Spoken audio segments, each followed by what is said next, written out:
Kākā, our native bush parrots, are in serious trouble.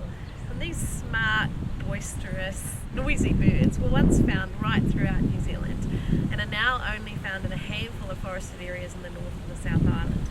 Part of the reason for that is that they nest in hollow trees, and of course there's only ever a front door, so rats and stoats are able to get in, take eggs, chicks, and even female adult kākā sitting on the nest can be taken by stoats.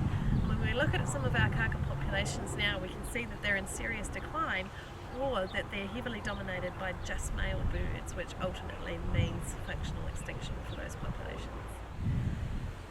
Research has shown that where we suppress stoat, rat and possum numbers, kākā start to increase.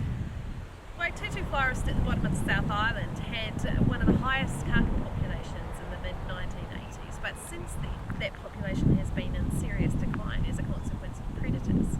And in 2004 we took a sample of 120 kākā and found absolutely no juveniles, and males outnumbered females by 12 to 1. Over the last 7 years we've had a pretty intensive pest control operation down in the Waitutu Forest. This includes trapping as well as two 1080 operations that occurred when we had heavy forest seeding, which triggered high numbers of rats and stoats. And since that time we've been able to knock the predator numbers down to really low levels, importantly though over a vast area of 30,000 hectares.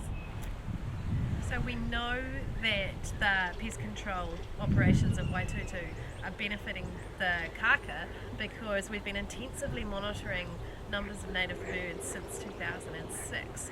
And in that time we've monitored 350 grid points throughout the forest, and we can see that the kākā are increasing since the pest control has started. And in addition to that, we're starting to see juvenile kākā back in the forest, so that means that things are really looking up for these beautiful bush parrots.